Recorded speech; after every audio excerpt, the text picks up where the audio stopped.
Welcome, everybody. Thank you, Sanjay Uncle, for joining.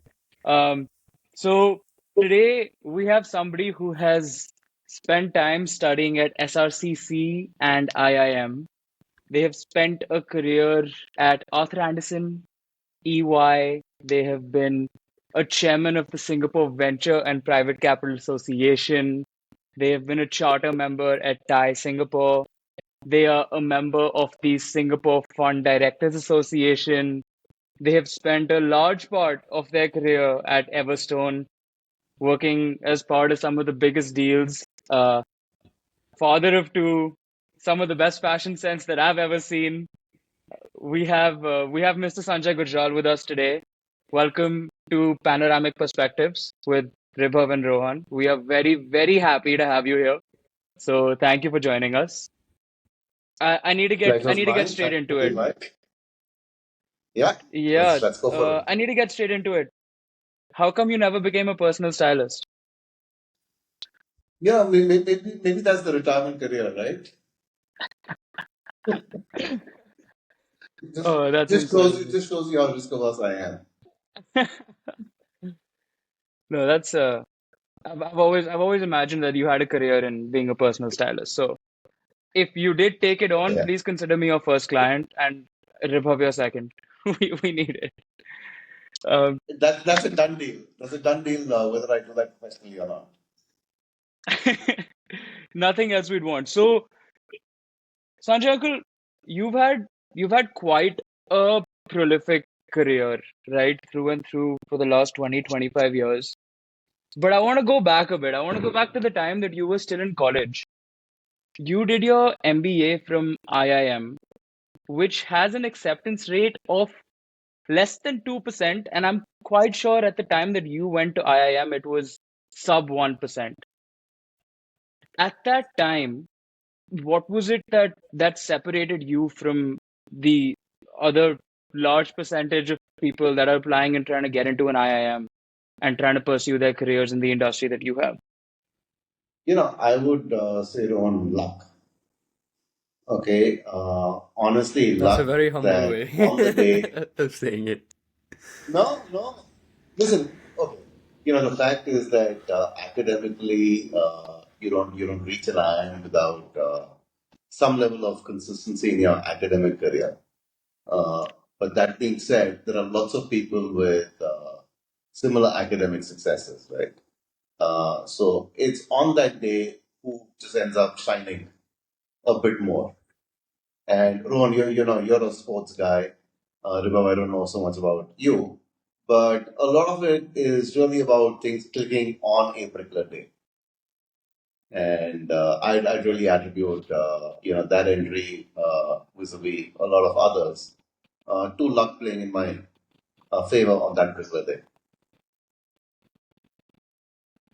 Interesting. Do you feel like the luck that you speak of, which you had getting into IIM and probably through your career as well, has that been something that you've almost subconsciously relied on throughout, where you knew you were just in the right position and luck was a byproduct of all the work that you had put in to the situations you put yourself in? Listen, I'm a firm believer, and I keep on telling my kids the same thing, right? Sitting at home, locked in a room, luck's not going to come and strike you.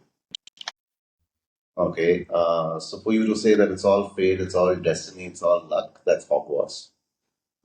You got to be out there, you got to be hustling, you got to have, I mean, you really need to be increasing your aperture.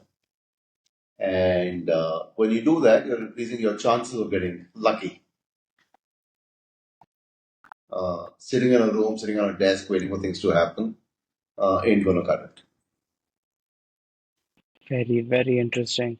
And You yeah, no, I'm curious in instilling that in your kids.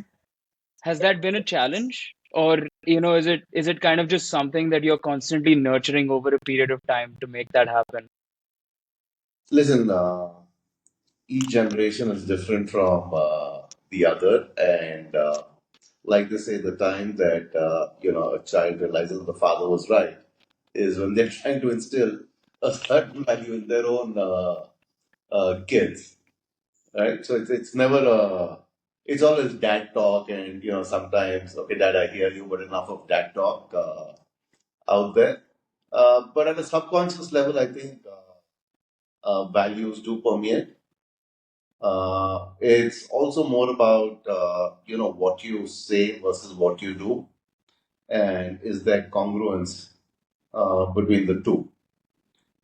So I again am a firm believer of each one of us are imbibing what's happening in and around us at a subconscious level. We may not overtly agree, but at least we're imbibing. And when the situation kind of comes in front of you, you imbibe that out there. It's interesting. So at the start, you also mentioned, as a joke, of course, but like how risk averse you are. And do you think being risk averse that has affected your, your entire investing career in a different way? Do you wish it was different? And do you think if you're more risk averse generally in life, do you think you're more likely to regret things later on because you don't take the chances that you might want to just because you don't want to take that risk? Um, Very, very interesting question on that, river. And yeah, listen, each one of us can look back and have those, regrets and the what ifs in life. So yes, I do look back at some of those things, and do ponder that what if, right, on that. How has your appetite for risk changed over the years? Was it an age thing? Was it an experience thing? Was it a monetary thing? Was it an experience thing? How has that changed? Clearly, I'd say monetary has a large part to play, and it's a combination of age, life stage, monetary, all of it kind of falling into place. But yes, monetary is the biggest component of it. But that being said, it's funny, right? Even if monetarily I am today, in a better place and secure, uh, my risk profile on certain things may have actually gotten worse, Mm-hmm. Interesting. right? Mm-hmm. Yes, overall, from a life choices, chances that you take, yes, the risk connotation around that versus, let's say, something like riding a bike, okay, and how fast I ride that bike. So it's funny, and I'll give you a interesting incident recently. So I used to ride a bike in my younger days, and I think the last time I rode a bike was probably just as I finished college. Mm-hmm. Okay, I taken my bike from DU onto Bangalore, and I had a bad accident. But even thereafter, I'd ridden my bike. I'd actually gone on a trip with friends to Goa, and we hired bikes and all of that stuff. And all through my married life, I wanted to own a bike. So we were in Delhi, too busy to think about the bike, moved to Bombay. Bombay wasn't necessarily a place for bikes. Came back to it, and I always wanted a bike, but my wife was dead against it. And, over time, more than my wife, my kids were dead against it, but my entire fascination of riding a bike existed. So that's one part. I'd recently moved back to Delhi. We only had one car that we were sharing, and I had to go for a physio appointment, same place that Rohan and I have kind of shared. So I went for that physio appointment, and the driver couldn't come pick me up. So I'm trying to order an Uber, and the Uber is just not showing up. And I have no choice but to order a Uber bicycle, I mean, a Uber motorbike. And here I am sitting behind this guy on his Uber mobile. And I'm like, okay, I don't think I'm made for two wheelers anymore. Right? So that's, sorry to digress, but that's a different kind of misperception. And, you may be financially secure and all of that stuff, but some of those risks that you think you want to take in your younger days, just clearly wean off. That makes sense. I feel like that's also a risk. I mean, it's a different type of risk in the sense that now you have so much more to lose where it doesn't like, bikes being more unsafe, all of those No, no, things, like but it just makes sense, yes right? and Like, no. Yes and no. So hypothetically, if I was to cop it, right, mm. I think my wife and kids could fend for themselves, both financially and Y- y- this life stage that they are at. But it's also just a selfish thing. Like, do I want to be laid up in bed, right, with a No, of bike course. accident? Maybe in my 20s and 30s I could have recovered. In my 50s, I'm not so sure. No, of course. That makes sense. That'll change risk appetite for sure. Good to hear that at least you got on the Uber motorbike. I mean, Yeah, I did. I did. And yeah, you I had was to just see me at that visualizing it as stage, you were right? saying it. Yeah. I fully did visualize the situation as you were saying it. Uh, but you said a couple of very interesting things about the monetary perspective, right? That comes with risk appetite and being risk averse, right? You're in a you've been in a great position several times in your life, I'm sure, as you are even now. When it comes to thinking about the monetary attachment to trying to take a risk, trying to do something that might scare you, trying to do something that you may fear, how are you how are you reading into those situations subconsciously when it comes to money and finding almost the right reasons to do it versus the wrong reasons to do it? No, listen, I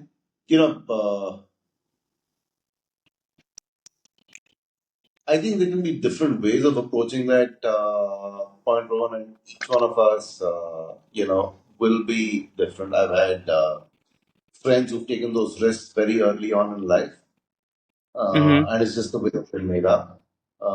I've just been that person.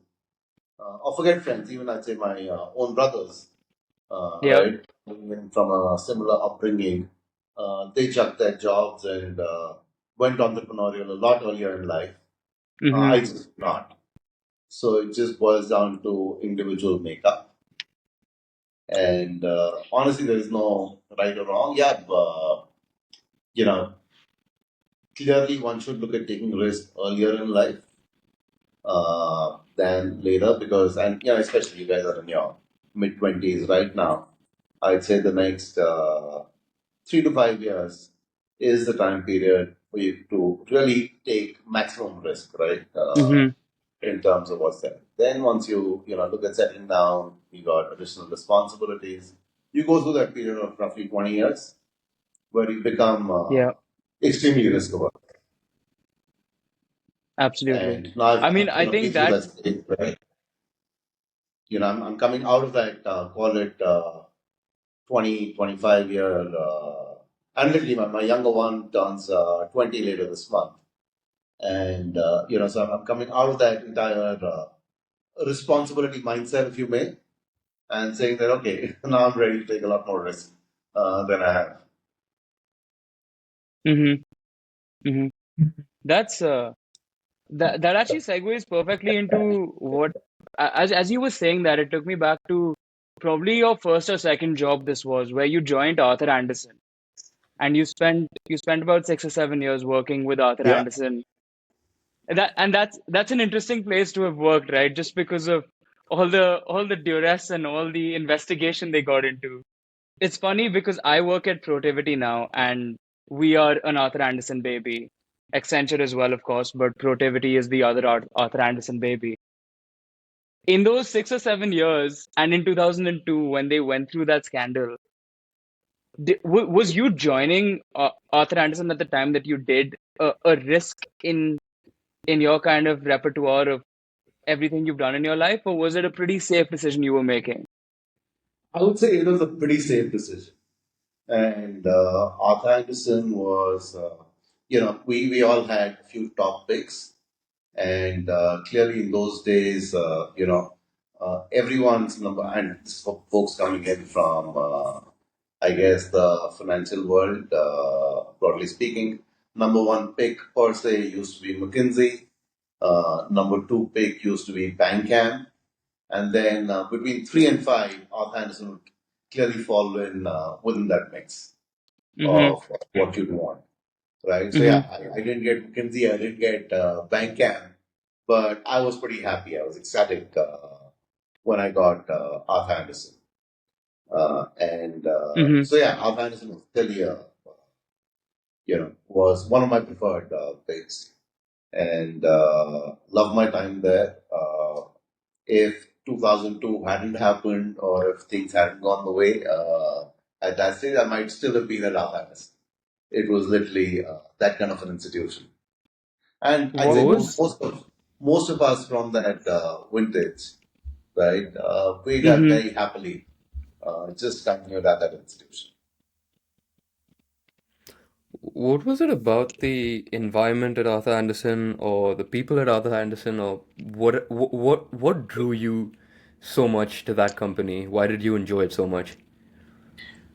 It was just very hard to put in words. The culture was just so excellence and performance oriented, right? All of us worked like dogs, but we Hmm. didn't hate the entire thing of working like dogs. Now, we've all been, I've been in other roles where you worked as a dog and hated it. But Anderson just, it attracted the best and, took the Mickey out of the best. And yet the best were happy being there and, having their Mickey taken out Mm-hmm. because it was just high performance and the entire quest for excellence was unparalleled. So what I get from that is you love competitive environments that pushes you to that brings the best out in you. Am I right to assume that? Yes and no. And yes, competition is good. Competition can be bad. Competition can Hmm. be, unhealthy. And it's organizational dynamics, right? Any, I'd say the moment you step outside one person into two, there's bound to be some level of competitive dynamics, some level of politics at play. Two to three, Hmm. it kind of magnifies. Three to four, it magnifies further. And that's just the reality, be it in personal lives or professional lives. So yes, competition is not always good, but it's you can compete and people are fiercely competitive. Okay, so Mm-hmm. no illusion that there were saints sitting there. No, people were fiercely competitive. But it was just the culture was so high performance that everyone was out there to excel, and it was I'd say positive competition, positive energy. Yeah, there can definitely be something intoxicating about that. That is incredible to hear, actually. I think a lot of people seek that kind of culture now, and you don't always find it. So it almost Yeah. discourages you from being at places, right? So to be able to find that balance is hard. But if you do, I mean, I can fully understand why it's the kind of place you want to spend a long part of your career in. So super, super interesting. When it comes to the way that your career has panned out, you've had stints in consulting, you have had stints at, of course, one of the largest funds in the world. So as you were making your transitions in your career and rising up the ranks, was there specific sacrifices that you made that you can recall, which were very hard to make in the moment, but kind of were catalysts in how your career turned out over a period of time? Mm, you know, I wouldn't say that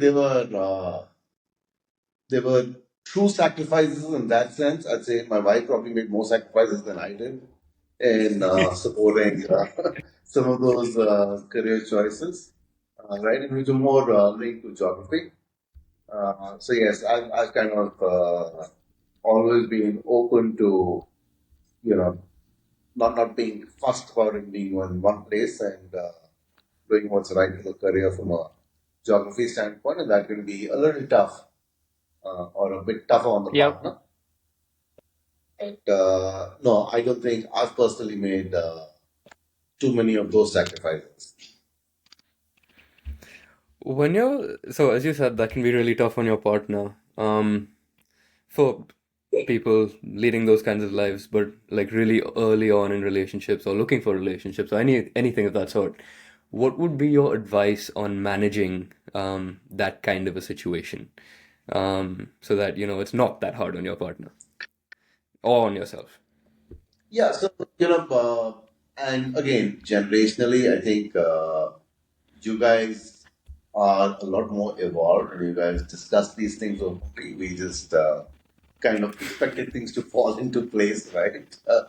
And didn't necessarily have too much overt decision. So yeah, I was fortunate to have a life partner who kind of supported my my needs, professional needs, and adapted accordingly. From your generation standpoint, I think it's kind of important. And again, in I'd say it'd be fair to say in your generation, uh, both of you in a relationship would likely be pursuing, professional careers, be those in a job, be those entrepreneurial, be those in sport or whatever. But fair to say that be the case. So I think it's kind of important to have alignment on broad goals, broad desires, broad semblance of what kind of a family you want to build, timing of building Mhm. that, location flexibility, all that stuff is kind of important. Yep. Yep. It's it's fascinating to hear all this because I've been fortunate to spend a lot of time with your entire family, and I mean, you've raised incredible kids, and I have personally learned a lot from you as well as Auntie, just spending time and being around you guys.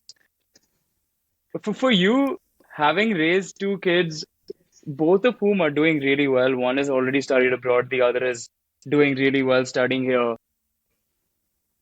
I've always been curious, and I don't ask my own parents this enough, but what are some of the biggest challenges that come with, for one, raising the children, but then two, actually planning in a way which allows them to get the best educations in the best institutions? How is that mental preparation, that financial preparation, that family preparation? What goes into it? So, honestly, I think we started planning a little too late in life, right? And we probably should have planned a lot sooner. But that being said, the one thing I've realized is I kind of try and goaded Madhav to follow my footsteps, right? But Madhav is not me, right? We may share a lot of similarities, a lot of interests, clearly the genetics and all of that stuff. But professionally, Madhav is not me.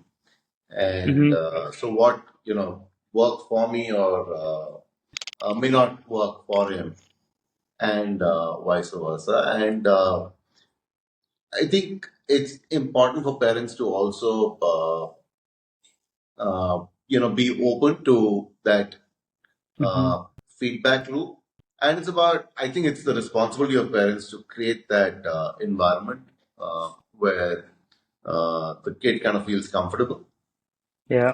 about opening up, about talking about, what they want to do. And I would think we kind of created that environment at home where both Madhav and Devashi They were fairly comfortable about talking about what they want to do. Certain, Mm-hmm. few tweaks and a few choices, I think US parents just have to take because, you've got the benefit of, I just say, a lot more experience and perspective. So yes, in mother's case, I remember it was the entire UK versus US at that point in time, and I kind of pushed him towards the US, where he was tending a bit towards the UK at that stage, or in Devashi's case, where it eventually boiled down to a toss up between UK and Canada, and suddenly Ashoka happened, and I pushed her to take the option of Ashoka. So those are some things that you will do as a parent, Yep. but Yep. doing that kids' best interest at heart in terms of your assessment of what they want to be pursuing and what's the best fit for what they want to be pursuing. Mm-hmm. When it when it comes to that parenting, do you feel like you and Auntie had to consistently find balance and strike different balances to make sure that, I mean, if one of you was being more strict, the other kind of had to balance that. If one of you was more practical, the other had to balance it in a certain way. And was that kind of conversations even between you two, which allowed you to manage the children the way you did? Yeah, so listen, I think kids should not hear conflicting messages, right? That's the worst thing. Yep. Uh, Now, husband, wife, or spouses, you may have your disagreements, and that's absolutely fine. But those shouldn't be coming out because that just ends up confusing the kid, and Yep. you don't want that to happen. So yeah, there needs to be that balance that even if you disagree with what uh, your partner is saying at that point in time, you don't express it in a negative manner. You kind of just sow a seed of doubt, and then you kind of discuss it with your partner so that it's put forth to the kid in a reasoned manner. Yep. So yeah, that communication between partners is pretty important as you're dealing with kids because as human beings, you're not identical, right? You may have similar interests, and you clearly have the same interests as your kid, but you're not identical, and so you'll have different points of view, and those need to be addressed. That's interesting. Now, switching Yeah. gears a little, I want to get your perspective as an investor on startups. What do you look for? What are the key points you look for when you're investing in a company? Is it more about the team, the people, their vision, their discipline? Like, what are some of the things that you need in a company before you invest in them? So listen, I think it's not one or the other. Mm-hmm. So it's clearly about the opportunity set.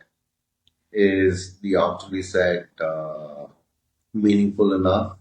Is the way the founders are thinking about addressing that opportunity set? Is that a sensible way of looking at it? And most importantly, within that mix, right, the founders, their energy.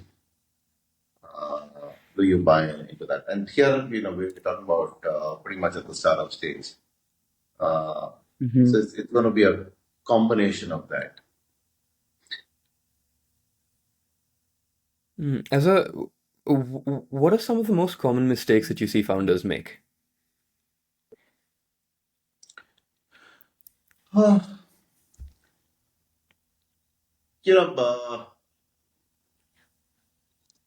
I'd say getting lost behind a dream is fairly common, right? And again, I haven't started a business, so I'm no one to judge on someone's passion. And I'm again coming from my risk averse kind of mindset onto it. But if you see a large chunk of failures, could be linked to that entire bit. It's about resilience is, again, a very important element of it.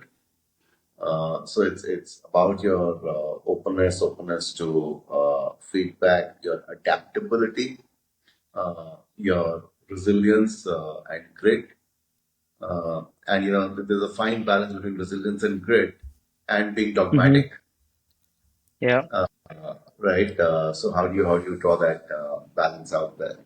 Of course, there are Mm-hmm. other things where people, raising too much capital or raising too little capital, or being too quick or too slow. And Mm-hmm. yeah, of course, there are things like that.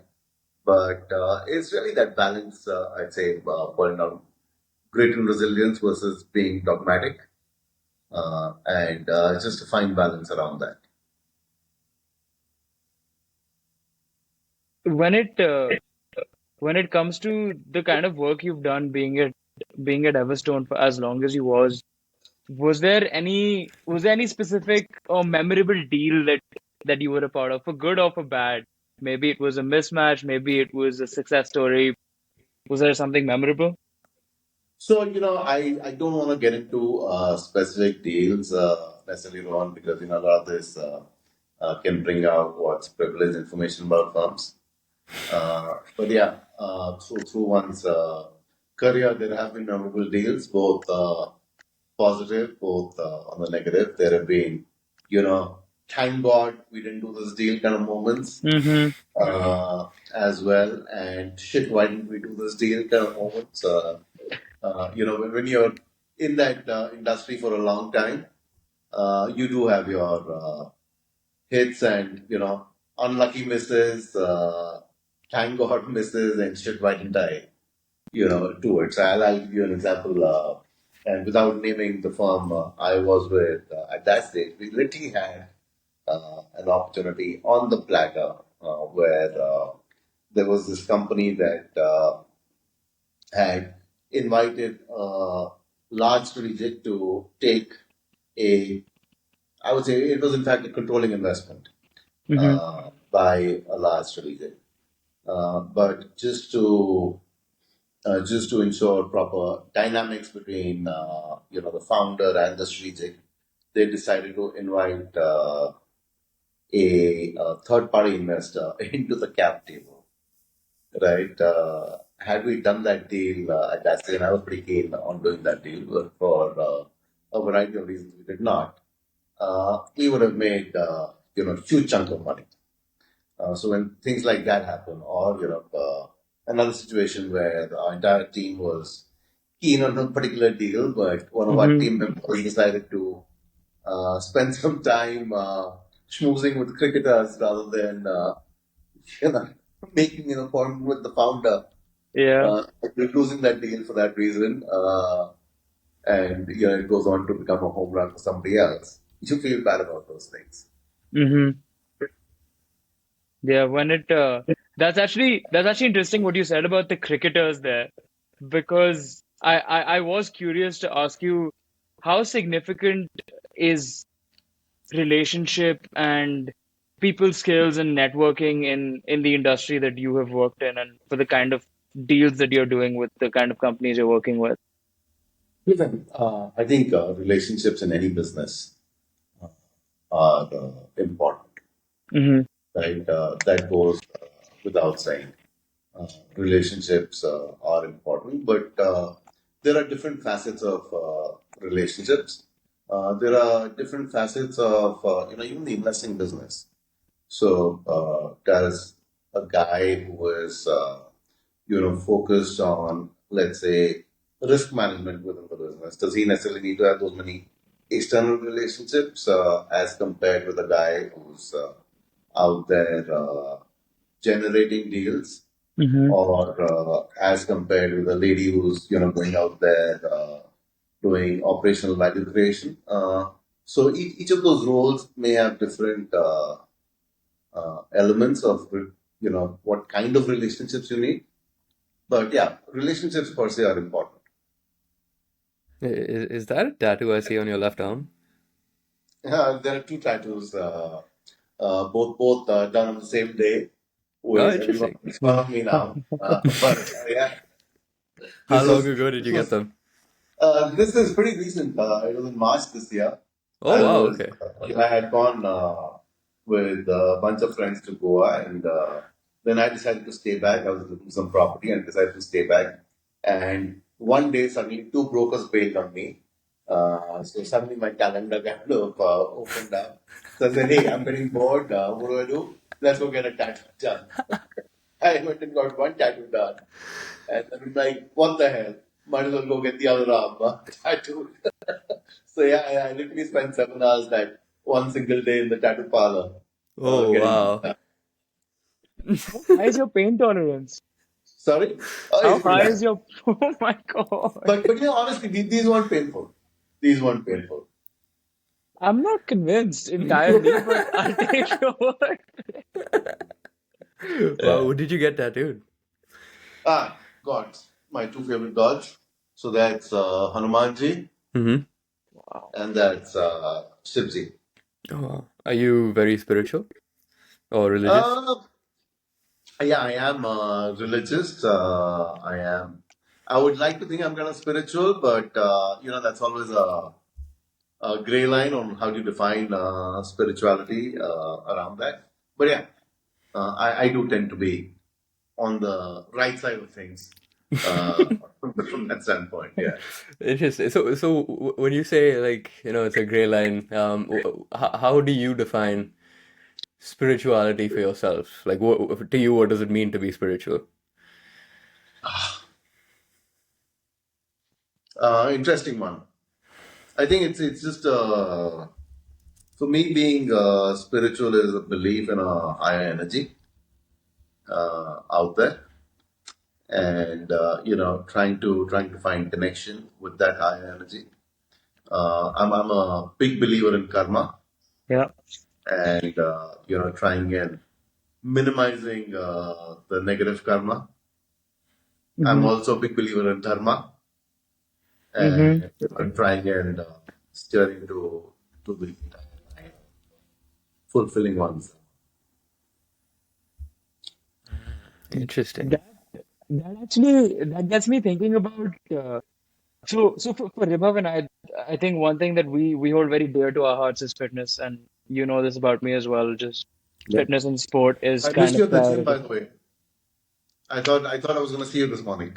Yeah, I was there with Nikita till like 9:15 in the morning. So Okay. I fully missed you by just a few minutes, but tomorrow morning I'll see you there. Yeah. So that's actually exactly what I was trying to get to, where you had a you had an incredibly transformative journey in your life when it came to fitness. And I remember the first time I saw you after the entire journey you went through. It was in New York. We went for some drinks, and I said, I'm so proud of you because it doesn't matter who it is. I mean, the kind of discipline and desire and consistency it takes to do something like that is incredible. So I'm curious to know what kind of pushed you to get on that journey, and what were some of the biggest things that you learned? What were some of the challenges? Just walk us through that entire thing for you. I think it was never, for lack of wanting to do something. And But that being said, I was probably just, always finding excuses for not getting on that journey. I don't think there was a one moment which kind of led to the transformation. So if I look back, I probably started, you know, going to the gym about 10 years ago.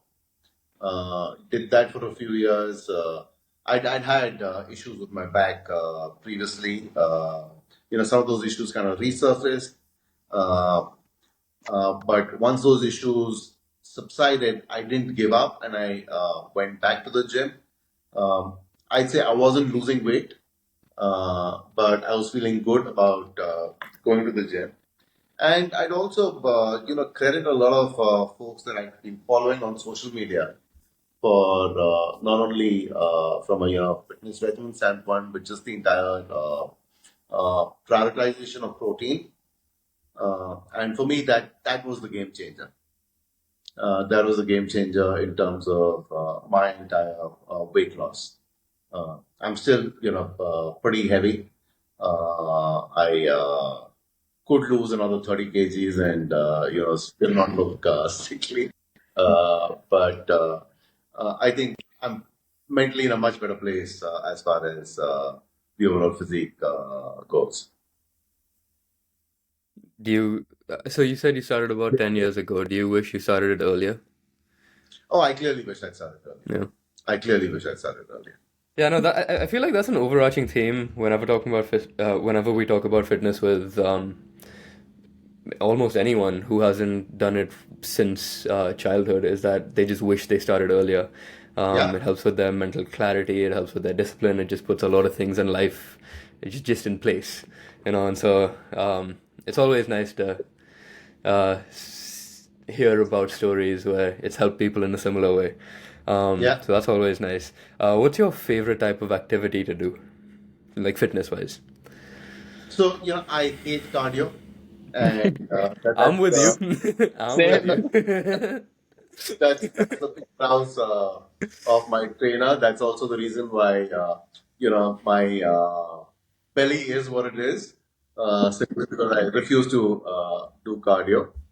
Again, obviously, at my age, I need to be careful about how much weight I do. But yeah, I can Hmm. still tend to focus on strength training and increasingly mobility training is Hmm. what I'm kind of focused on. Strength is what I enjoy. Again, with limitations of age, I don't lift heavy. I mean, you show up every day, and I think that that's the most important thing. So I agree. I that totally, is, Consistency and discipline will take you much further than I think most other things in life. I'm sure you'd agree with that, right? uh, totally on that. yeah, and that's exactly what I think both of us, we talk about this a lot with each other, and we're both just 25 years old. So there's only so much that we know. But Oh yeah, you're with 25 some, now. Happy belated birthday. Yeah, believe me, that's what wrong. thank you. Yeah, you were there to celebrate with me, Are you also Sanjay. 25, Prabha? Yeah, I'm 25. I turned 25 in Feb. I He think is. his screen's frozen. He is though. Yeah. Hello. Can you hear me? I am Yeah, 25. Yeah. Yes, Yeah. I'm Um, 25. when it comes to that discipline and consistency, do you feel like the amount of discipline you had to have through your career was something you kind of built over a period of time, or was discipline just a trait that you had through and through, and you were just able to nurture it a lot better as you went through your career? I would say more the latter. Mm-hmm. More the latter. But again, it goes back to Anderson, right? It just laid that perfect foundation from a discipline and quest for quality standpoint. I just wish I'd imbibed some of those habits into my, personal fitness journey a lot earlier than I did. Yeah. Yep. Absolutely. I have a few questions about you for SVCA. Mm-hmm. I see that you were the chair of the Climate Solutions Committee, the co-chair of the Climate Solutions Committee. Is climate change something you think about a lot, or something that you're interested or passionate about? Absolutely, absolutely. It's I'd say coming to or increasingly coming into mainstream investing thought processes, right? But the reality is that climate change is going to have negative impacts across the board, be it on the opportunity side, be it on cost structures, be it on livelihood, so on and so forth. And yeah, we all need to play our part to combat it. Now, there's a classical debate on why should pensioners' monies be directed towards tackling climate change, and that's a perfectly logical line of argument. But the flip of that is that if monies are not directed towards tackling climate change, then Mhm. pensioners and others Mhm. are going to face not only the social consequences, the economic consequences of that. Uh, and if you were to flip the argument, there is actually money to be made in tackling climate change. So yeah, do you think the conservation efforts are an absolute necessity to slow down or reverse climate change, or is the capitalistic perspective good enough to do that? In the sense that like over time, as standard of living increases, we see a high correlation in that and energy use per capita, and so if we're using more energy, we need to find a way to be able to create that energy in a more efficient way, and that'll generally, I assume, take us more towards the natural resources, which will again help climate change. So, is that natural progression, capitalistic progression, good enough, or do we actually need to actively change behaviors? I think you need to do both. Mhm. What we need to, kind of realize is that with economic prosperity coming to larger chunks of population, right? So be it what happened in China and continues to happen in China to what's happening in India, in Southeast Asia, in LATAM, uh, will increasingly happen in Africa. You suddenly have a lot of increase in consumption, and consumption through its derivatives will impact resources, consumption of resources, with some of those having their flow through impacts on climate. So yes, there has to be focus on what we do from our consumption patterns standpoint. Uh, but alongside that, there are capitalistic solutions, if you may, Hmm. towards some of these choices. And those kind of go hand in hand. And that problem is so immense that I don't think it's an either or. According to you, what are some of the biggest opportunities in the just financial opportunities? I'm not, well, planet is great, caring for the planet is great. Just the specific one is just financial opportunities. What do you think are the best financial opportunities within the whole climate movement, the sustainability movement, outside of renewable energies? Because I feel like that is probably the most obvious one. I could be wrong. And also, just within renewable, what do you think is the future within renewable? But yeah, sorry, go ahead. So, electric mobility is huge, opportunity set, and that, entire value chain. So, both at the entire production end through to providing electric mobility kind of solutions. Uh, Hydrogen and hydrogen powered, especially as you get into long range shipping transportation, could be a significant opportunity. Uh, a large chunk of climate, is focused on increase in temperatures, Hmm. but there is, also a water crisis. So desal will be, and use of renewables towards desalination. Uh, then, alongside renewables, the entire uh, round the clock ecosystem, round the clock energy generation ecosystem, battery storage, right, which becomes a key component of that, presents a huge opportunity. Uh, waste management is a huge opportunity. Recycling of that waste, huge opportunity set. And I haven't even touched upon sustainable food and agri practices. So the actual remit is huge of what all can be done. And some of these will be just in terms of maturity. Some of these are still where new technologies are being developed. Some are where technologies have kind of been developed. Now it's a question of commercial viability and commercialization, and some of the commercialization is linked to scale, Yeah. right? So it's about executing those at scale. So, like we saw with what happened on prices of solar energy, you're going to see that similar curve in a lot of other things with scale.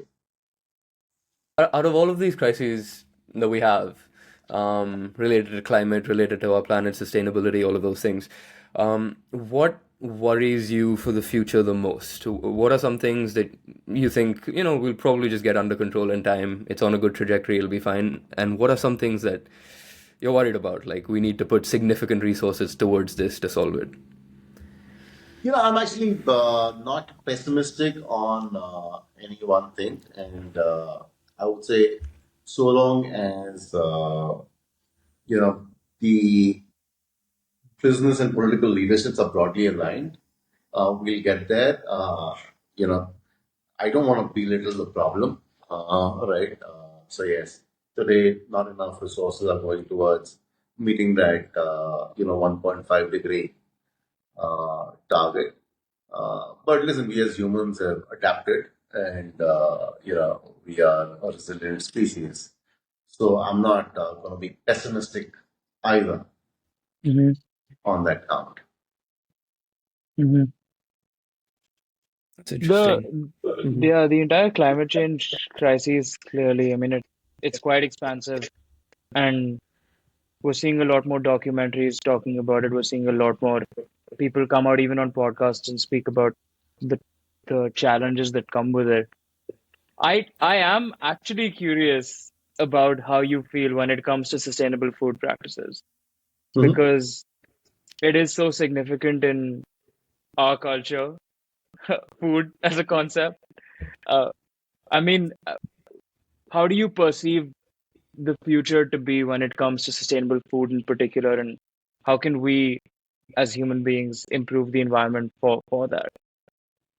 So listen, I think there's no right answer. Okay, if you look at the entire beef versus non-beef kind of controversy, and I don't want to, yes, I've consumed beef, but reluctantly, and today I don't consume beef, but that's not part of the equation.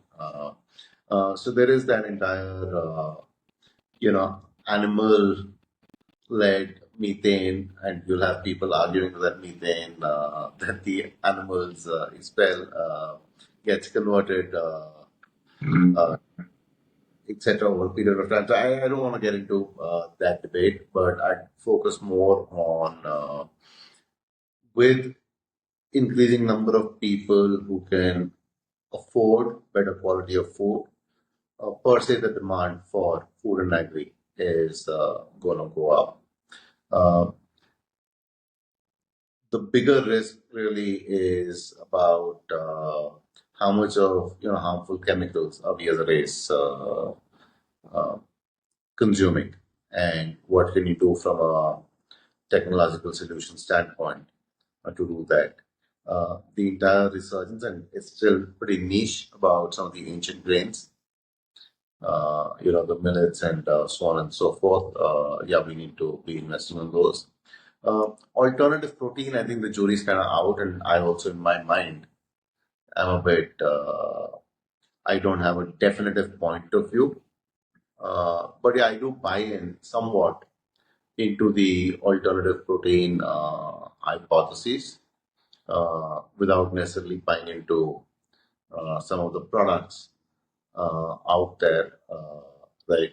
So I'm not a big believer of those fatty kind of substitute products, just in terms of what's going into make those. But otherwise, yeah, uh, commercialization of some of those lab experiments at scale uh, for processes to have alternative protein. I kind of buy into those. Uh, the entire life under sea. right, is a big component. Sustainable fishing practices coupled with the entire pollution going into our oceans. That's a combination. So I am again a believer in some of those aquaculture kind of solutions around there. So it's different components rather than having one mega solution. What are And of some? course, Yeah. it's also tackling the entire waste through the supply chain, Hmm. right? That in itself can be both a commercial opportunity as well as from a sustainability standpoint, be a good one to move the needle. That's very interesting. What are some of the innovations that excite you the most? It doesn't have to be necessarily in food, but I mean, in food, water desalination, energy, anything. So, honestly, I wouldn't point out any one of those. I'd say that all of these are interesting, right? Is any one of them going to be, wow, that huge opportunity? No, but all of these are interesting. So, yeah, I'll give you another one. So my wife, we've been discussing about building a home in Goa, and everyone's kind of familiar with this. And one of the discussions that I've kind of been very focused on is the swimming pool that we look at building. I, All of both of us now want it to be a natural swimming pool, right, which doesn't use harmful chemicals, right? So Wow. no chlorine and none of that stuff. And it's actually pretty straightforward to do it, and it's potentially environmentally friendly, and to do it in that manner. How does that work? No, so how it works is, so you have a combination of filtration systems that you put in place along with natural filtration. So be it fish or be it aquatic plants, but you have a swimming pool within what would be a traditional pond, and you're creating a mechanism where the water is then pure water. You don't need to worry to have chemicals going in to treat that water. That's actually very interesting. I've never heard of that before. I Yeah, like that. neither. I like the idea of that. Is that a common phenomenon here or anywhere? I don't think it's mainstream, but it's not uncommon either. So it is niche. It is niche, but if you go online to look at it, you'll find lots of examples from Australia, from the US, and we were talking to one of the civil contractors in Goa itself, and he was speaking about, yeah, we've been doing this. Mhm. The entire Goa conversation is is fun to hear about because you recently retired and it's kind I of have come not in. retired. No, I have not retired. Oh, we're I'm not on a bit using of the word a retired. no. We're not Okay. using the word retired because I have not retired. I'm just taking a bit of a career break. So you're taking a bit of a career break, right? Yeah. And you're exploring all these different avenues and you're opening your mind up to whatever may happen, right? Which is great. I mean, I've been able to spend a lot of time with you in the last few months, and it's been inspiring in particular because every time you talk about it very freely.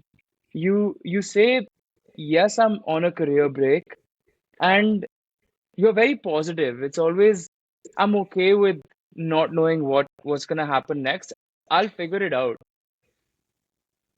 And that kind of gets me to the question here where in our 20s, we get so bogged down by this concept of you need to know what you want to do.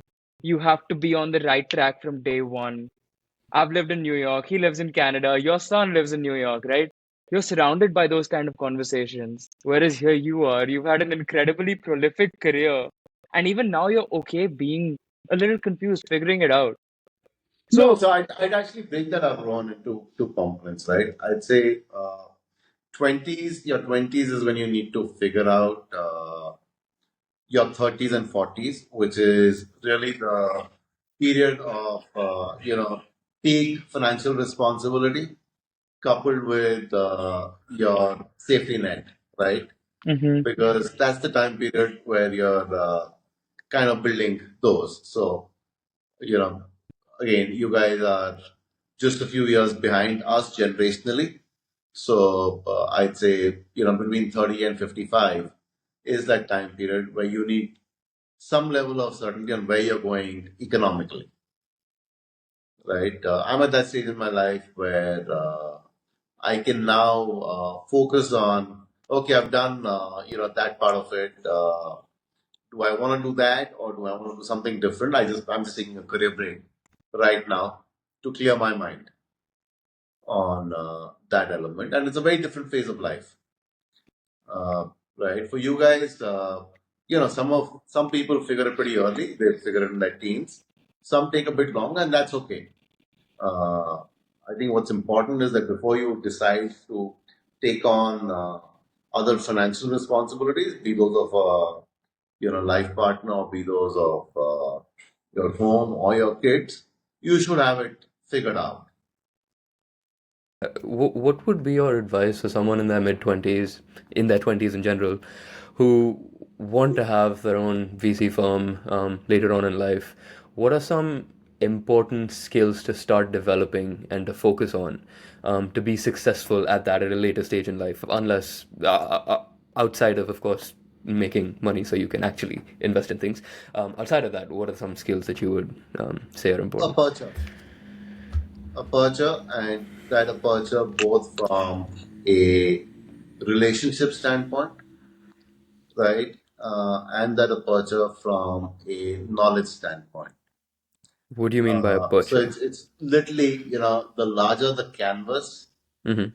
uh, that you're amassing, the more you'll be able to, and again, that luck striking is Mm-hmm. just magnifying the chances. So right now, that's the conversation I keep on having with my son, right? Meet more people, have more conversations, read more. This is the time to really be building up on that aperture. And yeah, when you You when you find your sweet spot, you can focus on depth at that stage. But right now, I just focus on increasing that aperture. That's interesting. Bigger picture thinking. Okay. You've mentioned luck a few times. Um, how much do you believe in luck, and how much do you believe that you create your own luck? I think it was Gary Player who said it. He was a golfer. That the harder I work, the luckier I get. And so, Absolutely, absolutely.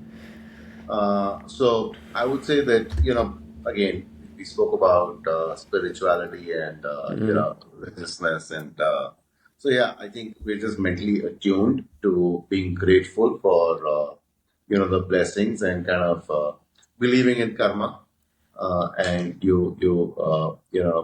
reaping some of your mhm. past life, current life, karma, etc., etc., and that also boils down to the luck. But I firmly believe that, sitting inside a room, waiting for things to happen, nothing's going to happen. Okay. So you got to be out there, you got to be at it. But then you also have to be humble enough to recognize that sometimes, circumstances just roll the dice in your favor Mm-hmm. compared to somebody else who probably worked as hard Mm-hmm. and, didn't have the same luck. Yeah. So, right? So luck is not a substitute for hard work or putting yourself out there, but luck is just humility. In my mind, recognizing the role of luck is just some humility on your part.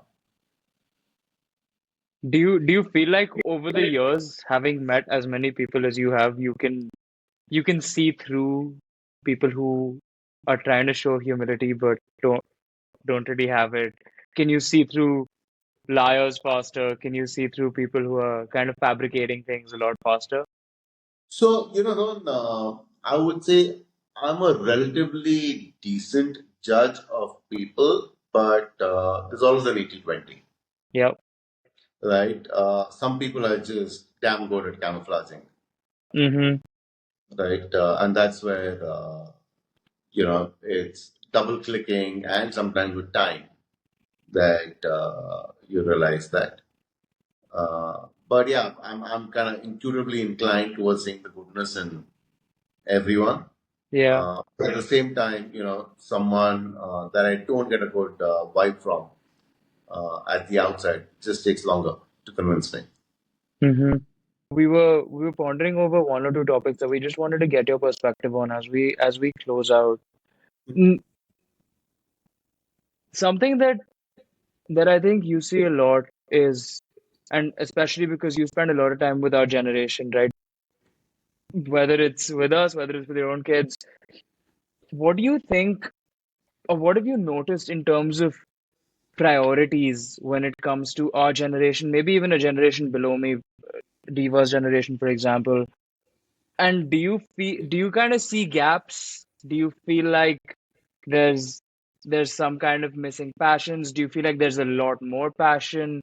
What have you noticed when it comes to priorities for our generation? So, listen, I think your generation is clearly a lot more aware, okay, a lot more aware than our generation was. Your generation is also a lot more, feels a lot more entitled than our generation was. Your generation is also economically, okay, had it easier than our generation did. But listen, each generation will have that point. At the end of the day, it just boils down to each individual, and what drives a Rohan will be very different from what drives a Ribhav or a Madhav or a Diva or a Nikita, right? It'll all be even within the same family, right? You may share some genetics, but what drives you as an individual is just going to be very different. But yeah, in Hmm. general, I see your generation as being fairly driven. You said you used the word entitlement, and you also mentioned just us being in a better position economically, and that's honestly credit to you guys, right? You guys have spent your whole career putting us in Well, positions yes, that we're yes in. and no. Yes and no. I just say that, it just, it's not, yes, it is to your parents, but it's also generationally to your parents, right?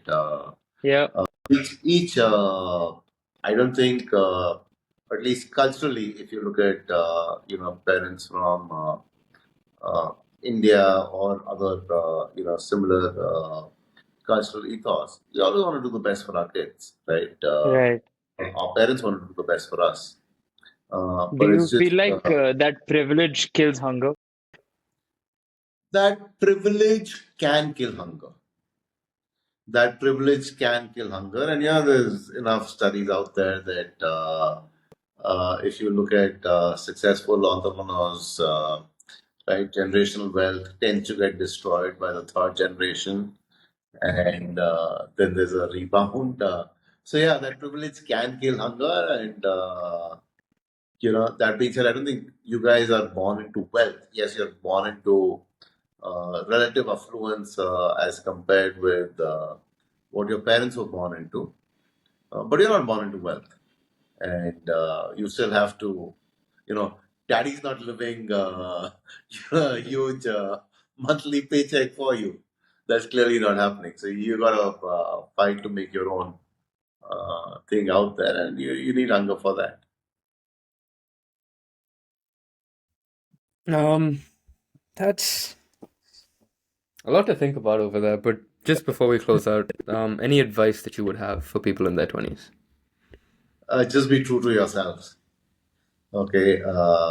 So chase your dreams. Okay. Don't be too cautious too early. Mm-hmm. Yes, there is a time to be cautious. There is a time to be risk averse. Mm-hmm. Now is the time to maximize the risk, because this really is, I'd say, the next 5 years is the time for you guys to maximize your risk. Mm-hmm. Just be true to yourselves. Don't get lazy. Don't get complacent. Be out there and get shit done. That's beautifully I put. love Okay. that. Well, thank you I so love much that. for taking the time out to have a conversation with us. It was extremely insightful.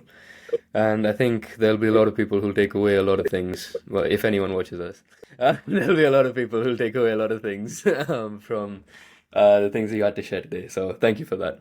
My It's been a absolute pleasure. pleasure. Thanks for having me. Thanks for Thank having you me. so All the Thank much. you best. so much for joining us. Thank you. Bye. Take Goodbye. care.